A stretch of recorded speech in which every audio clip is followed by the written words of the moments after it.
안녕하십니까. 주가의 다빈치 코드 재무제표를 진행하게 될 정재학입니다. 저번 시간에는 시가총액 상위 종목인 내추럴 엔더텍에 대해서 알아봤는데요. 오늘은 상장 폐지 종목 중에 하나인 헤파호프에 대해서 알아보도록 하겠습니다.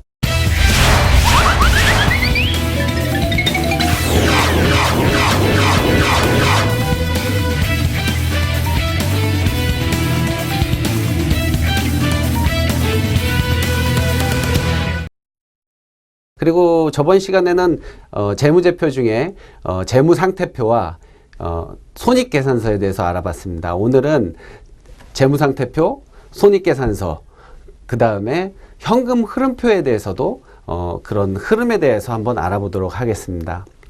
간단히 설명을 드리자면 재무상태표는 저번에 설명드린 바와 같이 그 회사의 재산이 얼마나 되느냐, 얼마의 그런 재산을 보유하고 있고 얼마나 그 부채에 대해서 상환할 능력을 가지고 있느냐 하는 부분이고, 손익계산서는 그 회사가 얼마나 돈을 창출을 잘하느냐, 돈을 잘 벌고 있느냐 하는 부분, 그러니까 미래 현금 흐름 창출 능력이라든가 현재 자금 창출 능력을 보는 것이고, 그 다음으로는 오늘 새로 이제 한번 지켜보실 게 현금 흐름표입니다. 현금 흐름표는 자금을 창출은 했는데 그게 외상 매출금이나 매출 채권으로 묶여 있는지 아니면 바로바로 현금화가 되고 있는지를 또 한번 보셔야 되는 그런 부분, 또 왜 현금 흐름표가 필요한지에 대한 부분도 같이 한번 살펴보시도록 하겠습니다.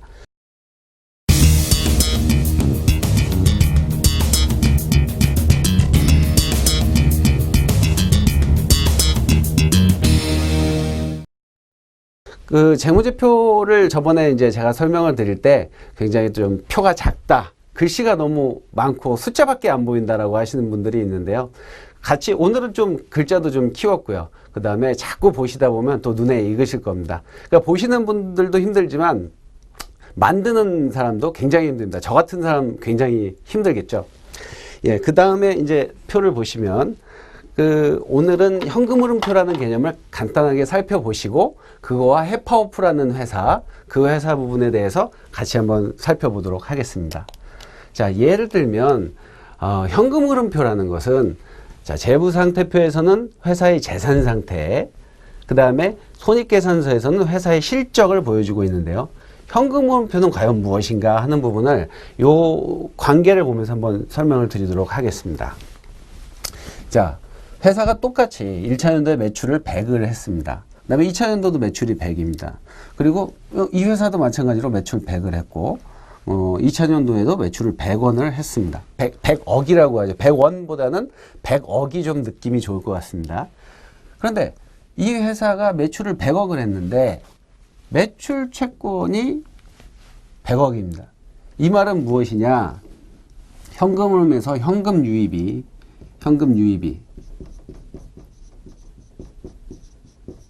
빵원이라는 얘기입니다. 매출은 100원을 했는데 매출 채권이 100원으로 그대로 있습니다. 100억어치 팔고서 야, 너 돈은, 그러니까 내년에 줄게. 응, 그래, 내년에. 현금 유입이 빵원입니다. 그럼 현금 흐름표에 현금 유입이 빵원이 되는 것입니다. 그 다음에 또 매출을 100억을 했는데 이제는 200억을, 작년 거까지 해서 200억을 받아야 되는데 마찬가지로 현금 유입이 빵원입니다. 제로가 되는 것이고, 3차년도에 보니까 매출은 하나도 못하고 이제 뭐 자금이 말랐으니까 매출할 자금이 없는 겁니다. 그리고 나서는 매출 과거에 200억 했던 부분을 손실이 났다 하고 200억을 표시를 하게 되는 거죠. 그렇게 되면 이거 마찬가지로 받은 돈도 없고 또 앞으로도 창출할 돈이 없어서 현금 유입은 제로가 되는 것입니다. 매출 채권은 200억까지 쌓였던 매출은 손실, 나 못 받게 됐다라고 인식을 하면서 현금 유입도 0원이 되는 것입니다.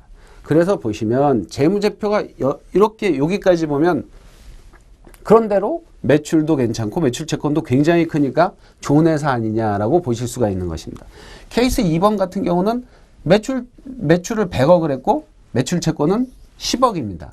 그 얘기는 현금 유입이 90의 현금 유입이 있다는 얘기죠. 90억만큼 현금 유입이 된다는 것입니다. 그렇다면 2000년도에는 현금 유입이 얼마가 되겠습니까? 매출을 100억하고 매출 채권이 10억입니다. 이때는 현금 유입이 100억인 것입니다. 왜냐하면 매출 채권 10억은 작년하고도 동일하면 매출 100억은 똑같이 100억이 들어오는 것입니다. 이 해에도 매출을 했으면 현금 유입이 100억인 것이죠.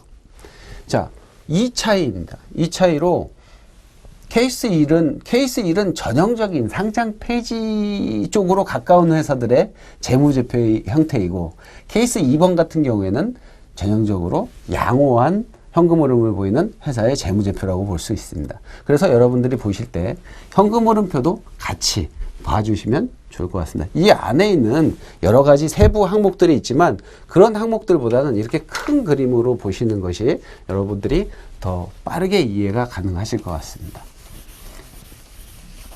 자, 그러면 오늘 그 설명, 자, 이번에는 그 오늘 설명드릴 그 헤파호프의 개요에 대해서 한번 살펴보시겠습니다.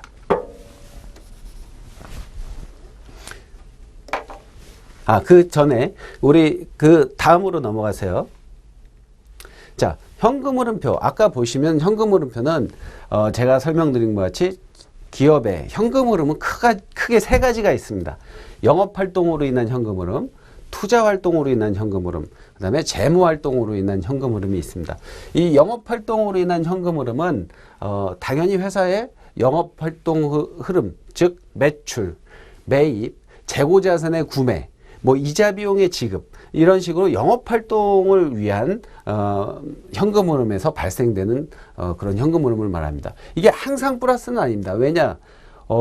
회사가 굉장히 빠르게 성장을 하고 있습니다. 올해 매출을 10억을 했고 내년엔 100억을 해야 되고, 내년에 100억을 하는 원부자재를 올해 말에 구매를 해야 되기 때문에 30억어치를 구매를 해놓는다. 그러면 현금 흐름이 올해는 마이너스 20억일 수도 있습니다. 그런 면에서는 영업활동이 지속적으로 마이너스인 것은 문제가 되지만 어느 정도는 마이너스였다가 크게 플러스가 되는 해도 있는 그런 재무제표는 무난한 현금 흐름을 보여준다고 할 수 있습니다. 그 다음에 투자활동으로 인한 현금 흐름은 기계장치를 산다든가 유형자산을 취득하는 거, 그 다음에 부동산을 취득하는 거, 그런 것도 투자활동으로 볼 수 있고, 단순히 지분을 주식을 취득하는 부분도 투자활동으로 인한 현금 흐름이라고 볼 수 있습니다.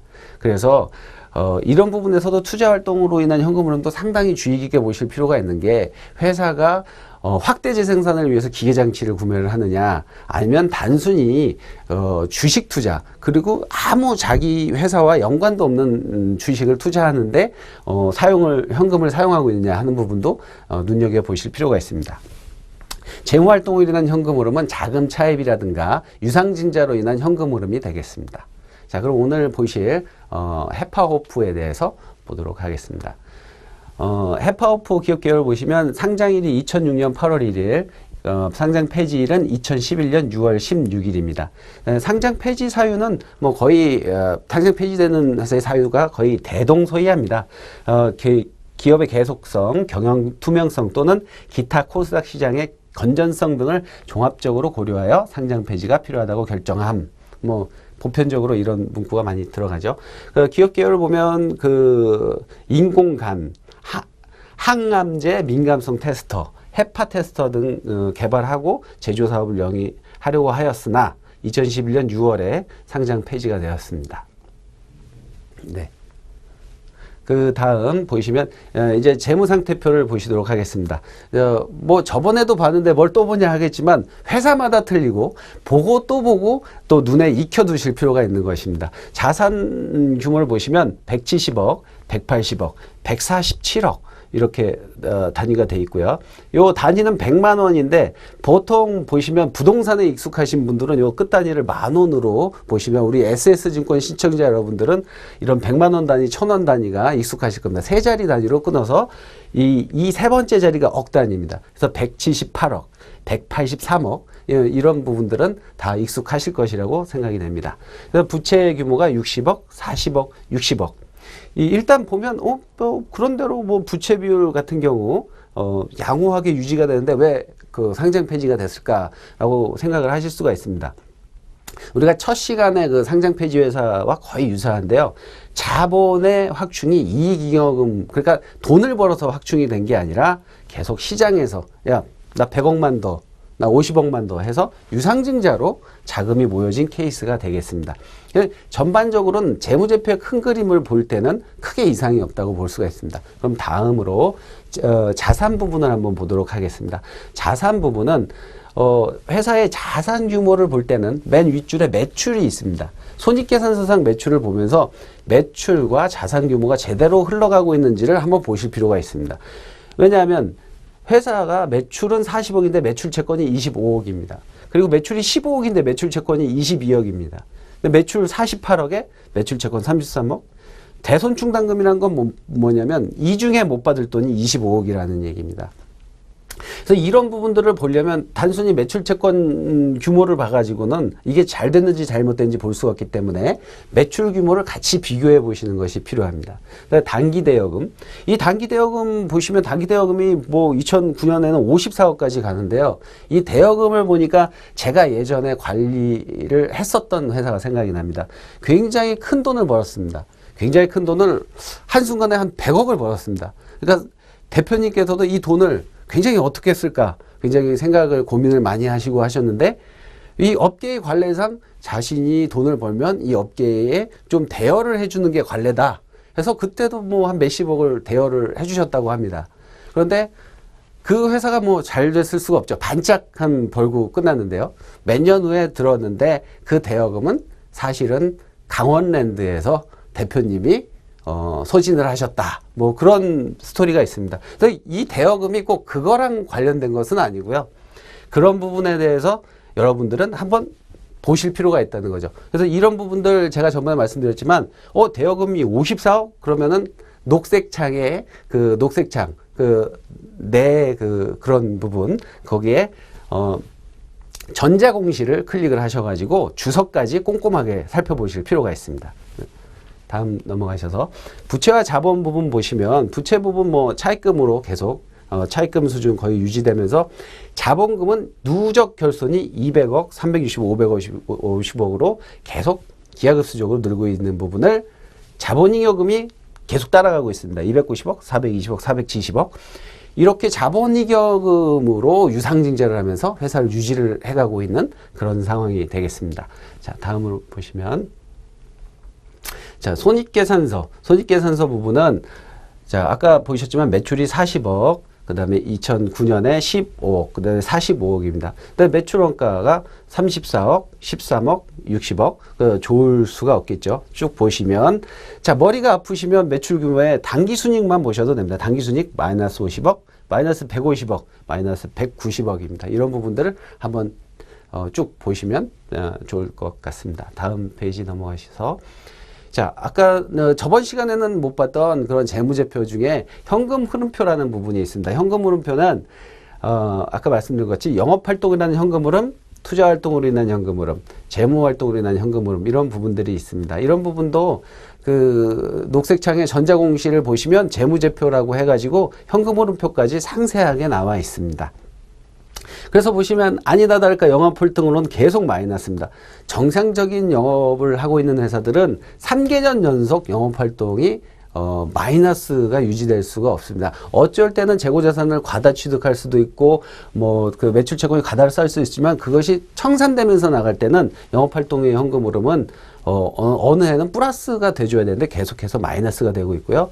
투자 활동도 이 회사는 건전하게 유형자산 취득에 투입되는 게 아니라 주식에 투자가 되고 있습니다. 계속 주식에 투자가 되면서 그 주식을 손해를 보는 그런 모양을 보이고 있습니다.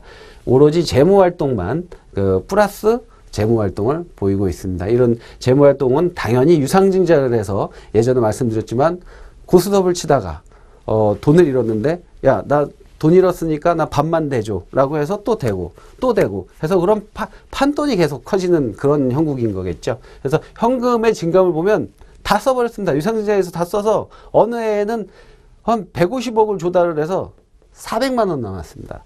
130억 조달해서 100만 원 남기고 이런 형국을 보이고 있습니다. 다음으로 넘어가겠습니다. 자, 그 다음은 현금 흐름표 되겠습니다. 현금 흐름표에 영업활동으로 인한 현금 흐름을 보시면 보시면 특기사항은 단기 순손실이 이만큼이기 때문에 영업활동의 전체 금액이 플러스가 될 수가 없습니다. 단기 순손실이 매출채권 뭐 증감이라든가 매입 채무 증감, 재고자산 증감 부분에서 어떤 그 좋은 모습을 보이는 부분이 거의 없다고 볼 수가 있겠습니다. 그래서 여러분들이 단기 순손실, 영업활동으로 인한 현금 흐름 부분 정도는 그 재무제표를 통해서 한번 어떤 회사를 투자를 하겠다라고 할 때 한번 보실 필요가 있습니다. 다음 넘어가서 그 다음에 투자 활동으로 인한 현금 흐름을 보시면 단기 대여금에 주식 취득에 시설장치 취득. 그래서 이런 부분 단기 대여금을 2009년도에 65억이나 단기 대여를 해주는 그런 모습이 있고요. 시설장치 같은 경우도 2010년에서야 뭐 건설 중인 자산에 대한 소액의 투자 말고 나머지는 회사 발전이라든가 회사의 그 기업 재투자에 대한 그런 부분을 찾을 수가 없다는 것입니다. 물론 그 회사 내부적으로는 아마 어떤 내용들이 있겠지만 우리는 그런 부분에 대해서도 한번 잘 되새겨볼 필요가 있겠습니다. 그 다음 보시면. 그래서 재무활동으로 인한 현금 흐름도 유상증자에 의존하는 그런 모습을 보실 수가 있습니다. 다음으로 넘어가셔서. 자, 이제 해파오프의 시가총액을 한번 보도록 하겠습니다. 우리가 2009년, 보통 실적 발표는 2008년 실적이 끝나면 2009년 3월, 2009년 실적에 대해서는 2010년 3월쯤, 2011년 부분에 대해서도 2010년 부분에서 2011년에 실적 발표가 나오게 되어 있는데요. 2008년에 실적 발표가 매출 40억에 순손실 50억입니다. 분명히 그 주가에 대해서 재무제표는 어떤 시그널을 날렸습니다. 야, 매출 40억에 순손실 50억이야 라고 했으면 여기서는 이제 이 SS 증권방송을 보신 분들은 여기서 나는 손을 떼야겠다 라는 생각을 하셔야 되겠죠. 근데 이 실적을 가지고서 이 다음에 유상증자 160억에 성공을 했습니다. 그리고 또 매출을 15억을 했습니다. 그래서 이제 여기서 주가는 이 실적에도 불구하고 이만큼까지 올라갔으나 이 실적으로는 또 많이 내려갔습니다. 하지만 이 실적을 가지고도 유상증자 130억에 성공을 했습니다.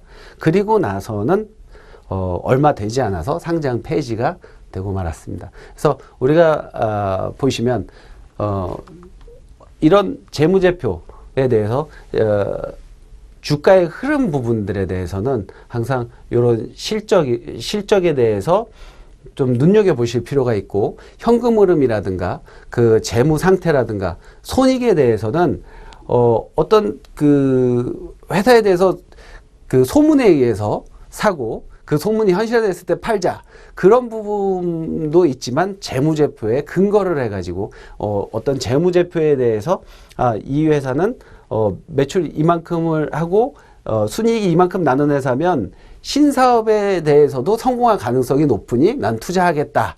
기존 재무제표가 탄탄하니 신사업에 대한 그런 확신이 있다 라는 가정하에서 투자를 하시는 것이 현명한 투자가 될 것이라고 생각이 됩니다. 이 다음 시간에는 시가총액 상위 종목인 서울 반도체에 대해서 그 재무제표를 함께 살펴보도록 하겠습니다. 다음 시간에는 이번 시간에 살펴보았던 재무제표를 비교 형식으로 보면서 좋은 회사는 이런 재무제표를 가지고 있고 상장 폐지를 한다든가 하는 재무제표는 이런 모습을 가지고 있구나 하는 비교식으로 다시 한번 제가 설명드리도록 하겠습니다. 그러면 다음 시간에 뵙도록 하겠습니다.